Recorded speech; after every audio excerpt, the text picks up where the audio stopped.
정직님께서 질문을 주셨습니다. 정책을 만들고 통화를 관리하는 주체들은 부익부 빈익빈, 부의 양극화에 대해 정말 심각하게 생각을 하고 있을까요? 라고 질문을 주셨는데요. 그 이유가 대부분 권력을 가진 사람들은 부자인데 그들이 정말로 양극화 문제를 해소할 의지가 있는지 궁금합니다. 라고 하셨습니다. 어떻게 생각하시나요? 그래서 사회가 유지되어야 된다라는 측면에서 보면 뭐 양극화, 부자들은 더 부자가 되고 가난한 사람들은 계속 가난해진다라는 현상을 어떻게든 극복해 보려고 노력을 하겠죠. 근데 그거를 이제 경제적으로 보면 경제 문제로 보고 이 양극화 문제를 해결하려고 덤벼들면 이 크게 보면 제가 그 경알못의 경제 지표 해설에서 GDP에 대해서 말씀을 드렸는데 그 각도의 생각을 해보시면 좋겠습니다. 그러니까 경제를 볼 때 생산 측면에서 볼 수도 있고, 뭐 제조업 생산이 얼마다, 서비스 생산이 얼마다, 뭐 수출이 얼마다 이런 것들을 볼 수 있겠죠. 또 다른 면으로는 소득 측면에서도 볼 수가 있고, 뭐 기업이 이익을 얼마나 가져갔고, 가게가 얼마를 가져갔고, 뭐 못 사는 사람들이 얼마를 가져갔고, 잘 사는 사람들이 얼마를 가져갔고 이런 식으로 볼 수도 있고요. 또 이제 지출 측면에서 볼 수 있습니다. 소비가 어떻고, 뭐 그다음에 기업의 투자가 어떻고. 근데 우리가 그 소득의 양극화라는 문제를 바로 집중해서 들여다보면 요 소득 측면에서 그러니까 가계가 가져가는 몫을 늘리고 뭐 그다음에 이제 고소득층과 저소득층을 놓고 고소득층한테 세금을 더 매기고 저소득층한테는 정부가 보조금을 더 주고 하면은 경제 양극화 문제가 어느 정도는 이제 해결이 되겠다라고 생각할 수도 있겠죠. 요거는 이제 분배 측면에서 접근하는 방식이고 또 하나는 생산 측면에서 접근하는 방식이 있습니다. 아무래도 경제 활동이 활발하면 저소득층의 일자리가 늘어나면 그러면 저소득층이 이제 소득이 증가하는 게 일반적입니다. 그래서 과거도 보면 어느 나라든지 간에 경제가 높은 성장률을 구가할 때는 이 양극화, 소득의 양극화 문제라는 거는 그렇게 크지 않았어요. 뭐 늘 잘 사는 사람과 못 사는 사람이 있었습니다만 지금처럼 양극화가 심해지진 않았다라는 것이죠. 근데 성장률이 떨어지면서 저소득층의 일자리가 줄어들고 그 다음에 이제 저소득층의 일자리도 갈수록 서비스업에 뭐 음식점이나 카페 알바 자리 이외에는 잘 없단 말이죠. 근데 최저임금 적용입니다. 근데 뭐 가령 이제 우리가 그 중화 공업화를 하고 있다. 그래서 자동차 공장 이런 이제 공장들 대규모 공장들이 일자리를 많이 만들고 있다. 그러면 상당히 이제 높은 수준의 임금을 받을 수가 있겠죠. 그러면 당연히 이렇게 이제 그 높은 임금의 일자리를 제공하는 그런 일자리가 많이 생기면 그런 생산 활동이 많아지면 양극화 문제는 신경 쓸 필요가 없다고 볼 수가 있습니다. 근데 많은 이제 대부분의 자본주의 국가에서 하고 있는 방식이 이 방식이죠. 그러니까 괜찮은 일자리를 많이 만들어 보자. 그럼 어떻게 해야 될까? 경제가 안 좋은데 금리를 더 낮춰놓고 그러면 결국 투자를 하겠지? 그 자꾸만 금리를 낮춰온 것이죠. 자꾸만 금리를. 그 정책을 쓸 때는 통화정책, 재정정책이 두 가지가 핵심인데 지금까지 우리는 한 30년 동안 계속 금리를 낮춰오면서 이런 일자리가 늘어나기를 기대를 했어요. 그래서 양극화 해소에 대해서 이제 뭐 전혀 심각하게 생각 안 하는 게 아니고 양극화를 직접 타겟을 한 게 아니고 간접적으로 일자리가 늘어나면 그러면 괜찮은 일자리가 늘어나면 그렇게 되지 않겠는가 했는데 금리를 계속 낮추면서 일자리는 늘어났는데 전부 다 이제 서비스업, 그러니까 최저임금 적용되는 그러한 일자리가 많이 늘어나는 이런 문제가 생겼죠. 그러니까 이 문제를 이제 어떻게 해결할까를 놓고 뭐 미국 같으면 재정 정책을 이제 쓰겠다라는 겁니다. 금리 낮춰가지고 일자리를 만들어봤자 어차피 그런 일자리밖에 안 늘어나는 것이고 그렇게 되면 이 사회 양극화 문제가 더 심각해지면서 사회가 이게 하나의 사회가 아닌 게 되는 것이죠. 그래서 그 미국의 경우에는 지금 어떻게 보면 제조업 부흥 움직임이 상당히 좀 많이 일어나고 있는 그런 상황입니다. 뭐 반도체 공장 짓자, 우리가 언제까지 이렇게 제조업을 죽여가면서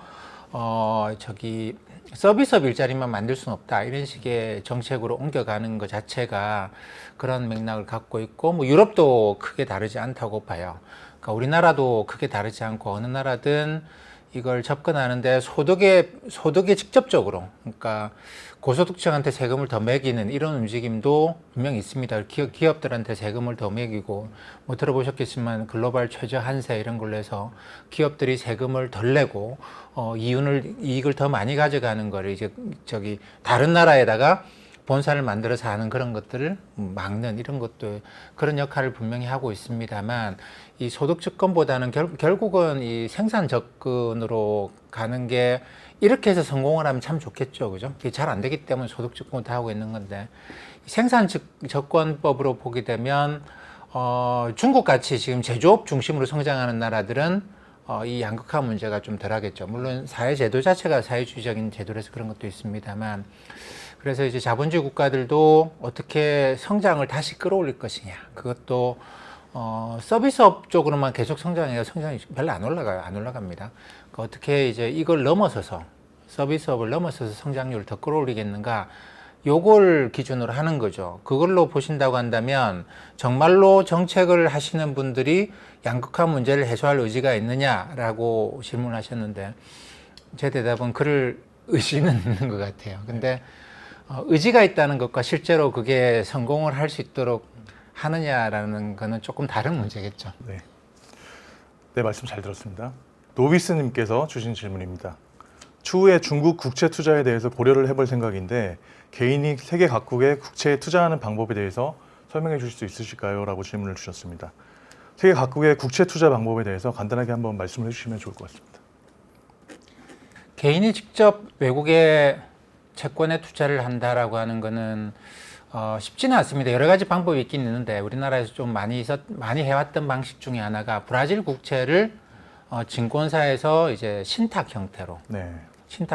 그러니까 브라질 국채를 직접 개인이 매수하시는 게 아니고 증권사가 브라질 국채를 사와서 이걸 이제 펀드 형태로 만들어 놓으면 이걸 신탁이라고 하죠. 여기에 대해서 일정 정도 지분을 투자하는 걸로 해서, 그런 브라질 국채에 생기는 이익과 손실이 요 신탁에 다 반영이 되기 때문에 요 신탁의 지분을 갖고 계시면 투자를 하게 되는 그런 게 되겠죠. 근데 이렇게 하려고 그러면 이 증권사가 이제 뭐 이 채권이 많이 팔린다라는 생각을 갖고, 왜냐하면 이거 하는데도 비용이 들어가니까 가져와야 되지 않겠습니까? 근데 브라질 국채 같은 경우에는 뭐 두 나라 사이에 이제 이중과세 방지 협약이 있어가지고, 그 다음에 또 그것뿐만 아니라 우리나라가 그러니까 브라질에 대한 투자를 늘리기 위해서 비과세를 했죠. 브라질 국채에 대해서는 비과세 정책을 썼습니다. 그러다 보니까 이제 이게 비과세라는 이유로 투자를 많이 하게 되고, 그러면서 브라질 국채를 증권사가 신탁 형태로 이게 펀드 형태로 조성을 하고, 그 지분을 이제 개인들한테 파는 형태로 해서 거의 직접 투자죠. 직접 투자가 가능했던 것이죠. 근데 그런 식으로 이제 비과세를 적용하는 나라는 뭐 몇 나라 안 되기 때문에 이게 투자를 하기가, 증권사가 이런 식으로 해주지 않으면 신탁 형태로 해서 직접 투자하는 것은 불가능하고, 그게 아니면 이제 외국에 그 나라에 가서 그 나라에 투자자 등록을 해야 되는데 이거는 굉장히 어려운 일이죠. 근데 그거가 거의 비슷한, 그 나라에 가서 투자자 등록하는 것과 거의 비슷한 방식이 또 주식 계좌를 여는 거 있지 않습니까? 요즘은 뭐 미국이나 중국이나 주식 계좌를 열 수 있습니다. 그러면 그것도 증권사에서 하는 거죠. 증권사에서 그 나라 주식시장에 직접 내 이름으로 들어가는 건 아니지만 증권사 이름으로 해서 들어가는, 한 단계를 거치긴 하지만 그 나라 주식시장에 들어갑니다. 그러면 미국 같은 경우에는 ETF 형태로 해가지고 국채가 상장이 돼 있어요.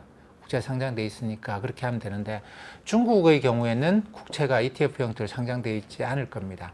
이 때문에 이렇게 해서 투자할 수 있는 경우도 그렇게 많지는 않아요. 근데 이제 그 미국 그 주식시장에 들어가서 보시면 뭐 미국뿐만 아니라 여러 나라의 채권에 투자하실 수 있는 그런 것들이 있습니다. 그러니까 US 달러 기준인데, 여러 나라에 잘 찾아보시면 ETF 형태로 해가지고 여러 나라 채권에 들어갈 수 있는데, 이것도 그 나라 채권에 직접 들어가는 방식은 아니죠. 한 단계 거치고 우리나라 증권사 거치고 그쪽에 또 이제 ETF 만든 운용사 거치고 이런 방식을 취합니다.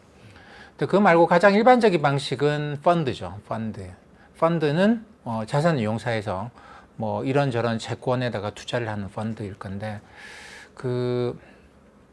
중국에 이제 직접 투자를 하는 채권들도, 그러니까 근데 그게 이제 위안화가 아니고 대부분 다 US 달러 베이스로 돼 있거나 아마 그럴 거예요. 위안화 베이스로 돼 있는 것도 있던가. 근데 이것도 지금은 그렇게 뭐 저기 투자할 수 있는 것들이 열려 있긴 열려 있습니다. 근데 이것도 이제 간접적으로 투자를 하는 방식이기 때문에 당연히 수수료가 이만큼 떨어져 나가게 되겠죠. 신탁으로 한다고 하더라도 수수료 부담은 해야 되고, 뭐 어떤 형태로도 하든지 간에 그만큼의 수수료 부담은 해야 됩니다. 근데 금리가 뭐 10%다 이러면 수수료 1% 부담을 안 되죠. 근데 금리가 3%다 그러면 수수료 1% 부담은 1년에 1% 부담은 엄청난 거단 말이죠. 때문에 그런 거 안 거치고 그런 비어클, 도관이라고 하는 거 안 거치고 직접 내가 투자를 하고 싶다. 그런 생각을 하실 수 있는데 그거는 상당히 어렵다라고 생각을 합니다. 네, 그렇군요. 네. 말씀 잘 들었고요. 오늘도 좋은 말씀 너무 감사드립니다.